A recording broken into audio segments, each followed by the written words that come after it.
after the game, which is fantastic. But dog, you cannot do that. Especially, you had to know. Like, it's the it's Cowboys Eagles in Philadelphia. Dallas has been laughed at for over a week since trading Michael Parsons. They have honestly been laughed at all off season. You knew they were going to come in, and you knew they were going to. You knew they were going to try to get under your skin. They were going to try to. They know the talent level is different. How do you equal and level that playing field is you try to play mind games. And sadly, Carter played into that hand. That's exactly what Dallas is trying to do. You saw Dallas get chippy early. My boy from work, Evan, he was at the game, dude. He said once Dallas hit the sideline and throughout the game, like they're making. He said even Joe Milton is making like gestures to the crowd, acting tough, and it's just like, bro, you're not even sniffing the fucking field. Why are you trying to talk shit? But they knew they knew, and you know what? Tip my cap to Dallas for that. You know you're the underdog. You know you're the less talented team. You know you just had to watch your division rival raise a freaking Super Bowl banner. Like, how are you going to combat that? You need to be walking in, sniffing yourself, feeling like, yeah, we're here to shock the world. We're here to shock the world. And they got under the fan skin, and they got under Carter's skin there. And he knows better. And I feel kind of bad for Creed Humphrey, because I don't think he'll get suspended. There hasn't been league precedent for his suspension. Does that mean that they won't try to make it whatever this fucking front or this NFL executives do these days with their shitty rule changes and everything? Would it shock me? No, but it would literally set a new precedent, and I think there'd be a lot of problems. But if he's not, I think you're getting angry, unleashed demon Jalen Carter against Kansas City, which, hey, bring that on. But yeah, in that moment, in that situation, I don't care what Dak said. Just wait, bro. You're going to sack him. Sack him and fucking punch him in the dick. That shit happens in these dog piles.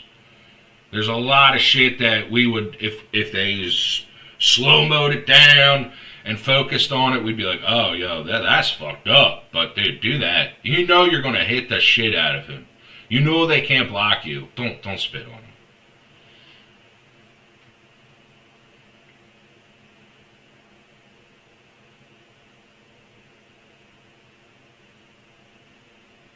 Yeah, we got a nice front row view of one of the rule changes.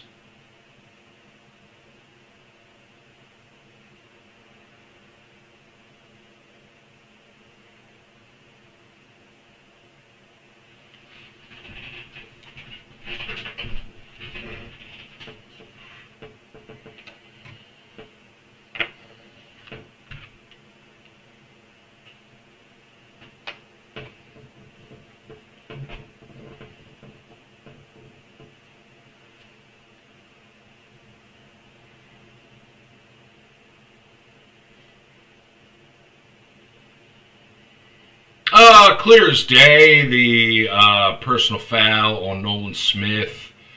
Their big whole emphasis thing over the offseason that they talked about is respecting your opponent.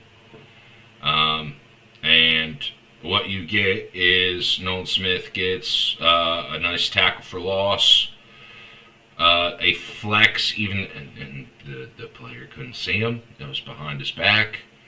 But that was their point of emphasis. And this is what happens. Will it be like that come week 8? I don't know.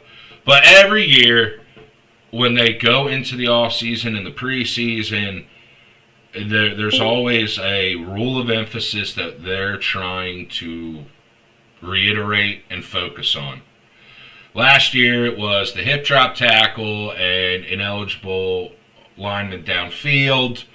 You saw that get called, and some of that stuff. Okay, I can get this whole bullshit with the taunting and whatnot. So you're just gonna have to not taunt over your opponent, and it's stupid. Football is an emotional, physical game where a lot of it is idiots don't understand. Sorry, Eric, I'm starting it early. Some dumbasses that watch the game, some might be in listening right now.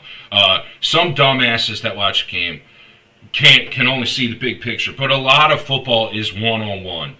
A lot of it is, I beat my man, I blow up the play. My man beats me, especially on defense. Like, I beat my man one-on-one, I blow up the play. I don't win my one-on-one. The quarterback has time to throw the ball, or the running back has a hole to get through. To take that aspect and try to police that aspect, especially I get it if, and like I told you on the phone yesterday, last year there was this clip from college that went viral where a quarterback throws this. It's a deep route down the sideline. Wide receiver and cornerback are battling. The throw's like out of bounds, and the wide receiver can't really catch it. And being a typical DB, he's celebrating, causing the incompletion. But he does this fucking celebration where, like, not that he pulled out a real gun, but he did the whole pull out a weapon and freaking emptied a clip into the guy right in front of him. And the ref throws the flag, and then the guy acts like, oh, what the hell did I do? I get that. I get, like, that celebration, or if you sacked the quarterback and tried to teabag the guy. Like, I understand that. But a flex, like, some of that shit is stupid. Like, it's a emotional game. This is the modern day, hey, we're going to the Coliseum and watching the gladiators. Like, literally, look at how the stadiums are designed. Look at how, vocal the fans are, how physical the game is. Like, NFL players are legitimately like modern day gladiators, and we are trying to police the emotion in the game, and I think that's stupid. Well, let's see. We've seen it a lot with the NFL where the hip drop tackle, just last year, oh, we're really going to focus. We're going to get you if you do these hip drop tackles. Oh, it's point of emphasis. Dog, by halfway through the year, they weren't calling it. So there's stuff like that the NFL says, hey, we want this. We want you to know this. Stop doing it. We're going to police it, and then they stop policing it. So we'll see if it's that, or if they're going to be that anal about it all year. But I hate that. Let the dude celebrate. Your old heads will go, oh, just give the ball back to the referee. Nah, dude. You fucking make a tackle for a loss on a fucking third down? Hell yeah, celebrate. That's a big play right there. You just got your team the ball back. But I guess you can't flex or look at your opponent. You should just help him up and give him a freaking kiss on the cheek, I guess.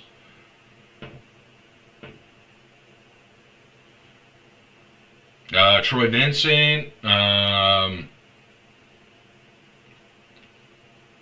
you got to do, Eric, the NFL knows they're an unstoppable machine, but they want a good product. They don't want to be the NBA where a lot of casual viewers go like, oh, these guys are thugs.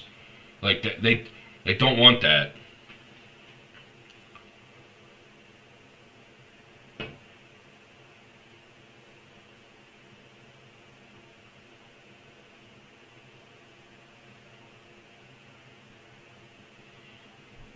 And in high school, that's probably shit that should get flagged.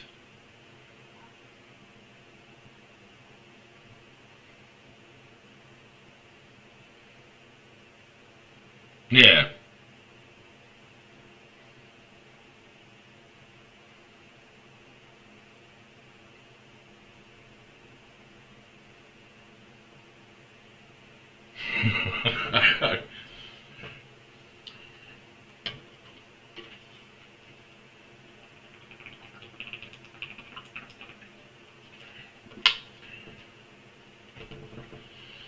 And like there's a balance of like wanting to let the kids play and not, but that really depends on the crew too.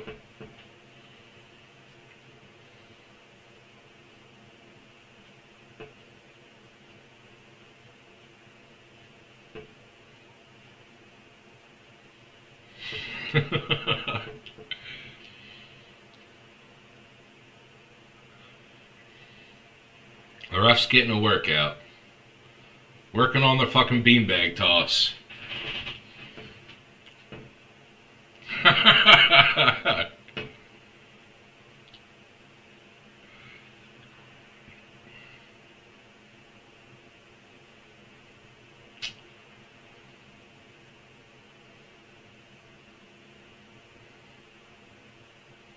Well, and you sent me that TikTok this morning of like fucking like 8-year-old fucking doing the bump and grind celebration.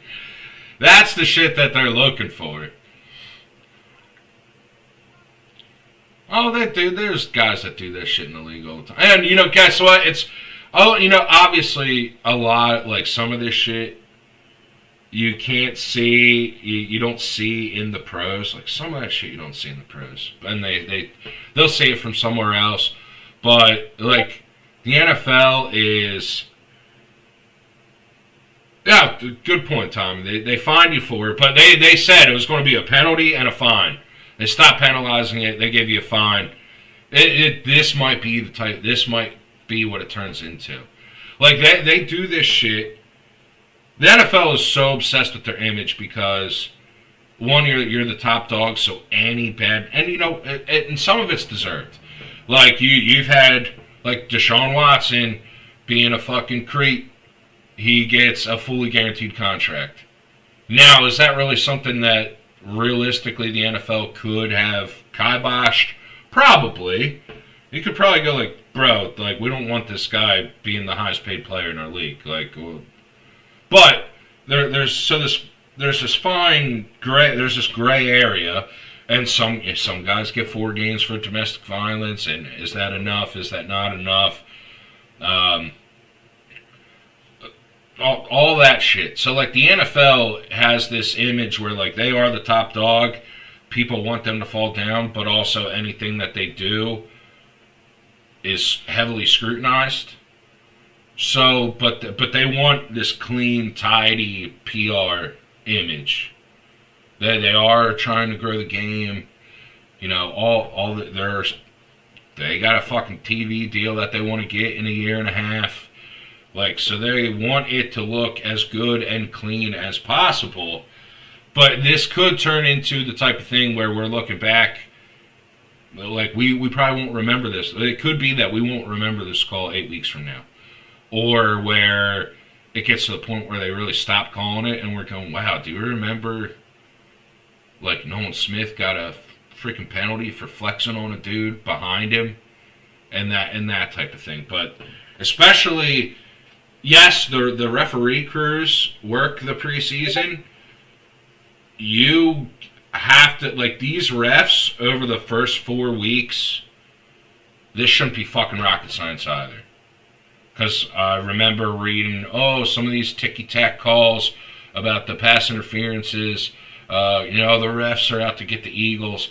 Like, they're fucking knocking the rust off, too. Much like the Eagles were, much like all these teams are in week 1. Knock on wood, motherfuckers. You're going to see stretches of good offense. You're going to see stretches of good defense. You're not going to see elite NFL product starting until October. These teams use September. I know we've been saying this for fucking 8 years now, but no one wants to fucking listen. September is the new preseason. Same thing for the referees. They're going to call games a lot more ticky-tack in September